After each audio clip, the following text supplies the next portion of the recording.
So good morning to everyone. This is the new video for you, and this is a special video for you because in this video I will going to teach you about some basic preposition.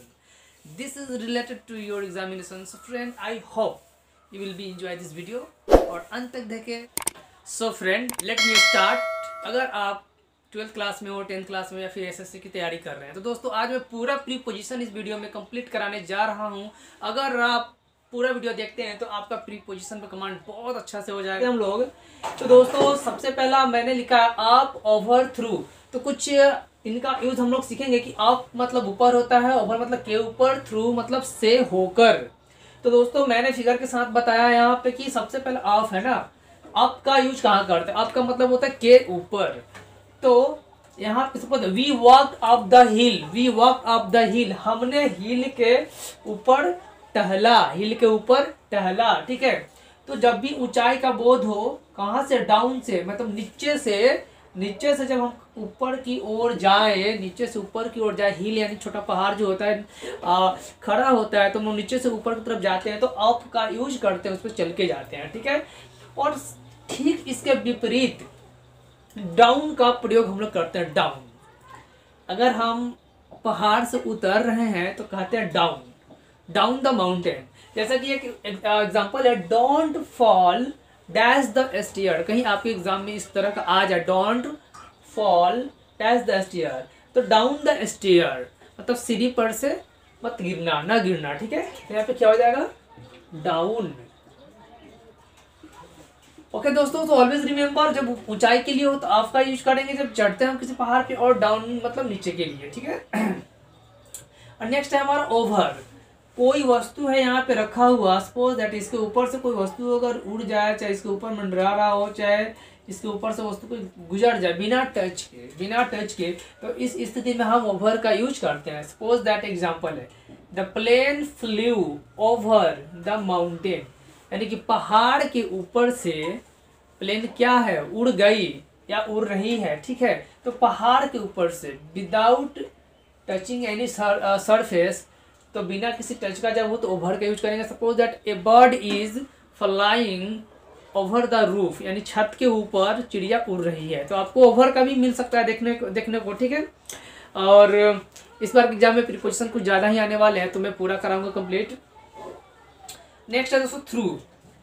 Through का मतलब होता है से होकर, किसी वस्तु से होकर कोई चीज़ गुजर जाए. जैसे खिड़की से होकर कोई चिड़िया चली आए कमरे में, तो खिड़की से होकर. ठीक है. इस तरह से कुछ हो तो वहाँ पे थ्रू का यूज करते हैं. तो ये कोई वस्तु है, ठीक है, इससे होकर कोई वस्तु जा रही है, अगर पार हो जाए वस्तु से होकर तो एग्जाम्पल देखिएगा, a bird flew into the room through a window. यहाँ पे देखिए, a bird flew into the room through a window, मतलब खिड़की से चिड़िया रूम में घुस गई. कहाँ घुस गई? रूम में आ गई, खिड़की से होकर. ठीक है. से होकर जब हम बताते हैं तो वहाँ पे हम लोग थ्रू का यूज करते हैं. एलोंग. एलोंग का मतलब दोस्तों एक मैं यहाँ पे एग्जांपल बता रहा हूँ. एलोंग का मतलब होता है से होकर, इसका मतलब भी होता है से होकर. ठीक है. याद रखेंगे. जैसे वह पूरे रास्ते से होकर गया, ठीक है, वह नदी से होकर गया. तो यहाँ पे होगा आई वॉज वॉकिंग. आपको यहाँ पे दे देगा फिल खाली जगह यहाँ पे भरना. I was walking dash the road. 4 option दिए रहेंगे, उसमें से एक एलोंग होगा. I was walking dash the road, यानी अलोंग द रोड, मैं पूरे रास्ते क्या टहल रहा था. Let's go for a walk, चलो चलते हैं टहलने. डैश द रिवर, यहाँ पे अलोंग द रिवर यानी नदी के किनारे. ठीक है. नदी के किनारे टहलते हैं. तो टहलने का बोध हो, पूरे रास्ते का बोध हो, चलने का बोध हो, तो हम लोग अलोंग का प्रयोग करते हैं. ओके दोस्तों, अगला है हमारा एक्रॉस और अराउंड राउंड. हम लोग जानेंगे अब एक्रॉस के बारे में, राउंड और अराउंड के बारे में. हो सकता है आपके एग्जाम में कहीं आ जाए इस तरह का. तो एक्रॉस का मतलब होता है दोस्तों कि एक छोर से दूसरे छोर तक जब कोई जाए, मतलब कोई आदमी एक सड़क से दूसरे सड़क तक जाए, पूरे पार हो जाए, तो उसके लिए हम लोग एक्रॉस का यूज करते हैं. सपोज है जैसा देख सकते हैं आप, एक सड़क है, मान लेते हैं यहाँ से कोई यहाँ तक गया, इस छोर से लेकर दूसरे छोर तक. ठीक है. तो एक्रॉस का यूज करेंगे, माने कोई आदमी है या यहाँ से चलकर यहाँ तक जाता है, तो इसके लिए हम एक्रॉस का यूज करेंगे. जैसे a girl run rain dash the road, अगर आपको 4 ऑप्शन दिए हैं, क्रॉस भी उसमें से है, तो आप अक्रॉस पर टिक लगा सकते हैं। अक्रॉस द रोड, एक पार से लेकर दूसरे छोर तक दौड़ गई, ठीक है, मतलब सड़क को क्रॉस कर गई। The dog swam across the river, across the river. Next है राउंड, राउंड या अराउंड। मान लेते दोस्तों एक टाउन है और इस टाउन को आपने पूरा चक्कर लगा लिया, तो आप कहते हैं कि मैंने पूरे शहर को घूम लिया, पूरे शहर के चारों तरफ मैंने घूमा है। I walked round the town, round the town, या I walked around the town. तो दोनों हो सकते हैं, अराउंड भी हो सकता है और राउंड भी हो सकता है। Okay, that is clear.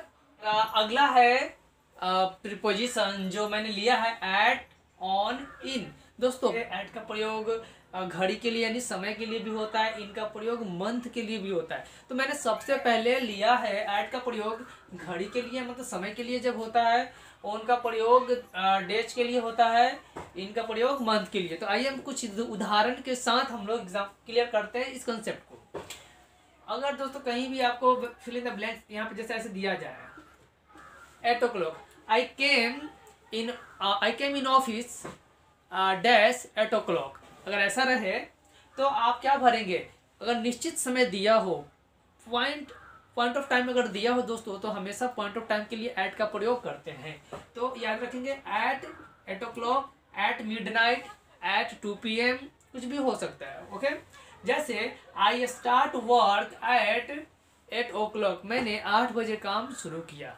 आपको दे देगा पूरा सेंटेंस, वहाँ पे एक मिस रहेगा प्रीपोजिशन आपको फिल करना होगा, ठीक है। वहाँ पे इन, ऑन, एट दिया रहेगा इस तरह से करके। तो आप हमेशा याद रखेंगे जब भी निश्चित टाइम दिया हो तो एट का प्रयोग करेंगे। एक और देखते हैं, the shop close eight 5 PM, दुकान 5 बजे बंद हो जाती है। सो नेक्स्ट इस पे गौर करेंगे दोस्तों, इस पे ध्यान दीजिएगा। ऑन का प्रयोग हम दिन के लिए भी करते हैं। ऑन का हिंदी पर होता है, एट का हिंदी भी पर होता है। मैं लिख देता हूँ, एट मतलब भी पर होता है, ऑन मतलब भी पर होता है, लेकिन अलग अलग जगहों पे अलग अलग इनका यूज हो जाता है, ठीक है। जैसे ऑन संडे, ऑन मंडे। अब देखेंगे गुड बाय, सी यू, अगर यहाँ पे मिस रहा है कोई word, see you Friday, Friday दिन आया, दिन का नाम आया तो on Friday. Okay, on Friday. I don't work dash Sunday. अब यहाँ पे क्या होगा? फिल इन द ब्लैंक से खाली जगह भरना, आपको भर के दिखाइए। सो फ्रेंड, आप जानते हैं कि दिन है तो दिन के लिए क्या होगा? On Sunday. बस इतना आपको याद रखना है दिमाग में कि डेज के लिए ऑन प्रीपोजिशन आता है। Okay, on Sunday. नेक्स्ट है इन, यूज ऑफ इन का मतलब में होता है, ठीक है। तो इन का प्रयोग हम मंथ के लिए भी करते हैं, यानी कि महीना के नाम के लिए भी करते हैं, जैसे जनवरी, फरवरी, मार्च, अप्रैल। इन जनवरी, इन फरवरी, कुछ भी, ठीक है। जैसे in April, in June. I am going on holiday in April, मैं छुट्टी पे जा रहा हूँ। कब? इन अप्रैल, मतलब अप्रैल में, ठीक है दोस्तों। यू आर कमिंग इन मई, तुम मई में आ रहे हो। तो इस तरह से आप जान गए कि इन सब प्रीपोजिशन का यूज हम कहाँ करते हैं। अगले वीडियो में, तब तक मेरे चैनल को जरूर सब्सक्राइब कर दे, लाइक कर दे। जय हिंद।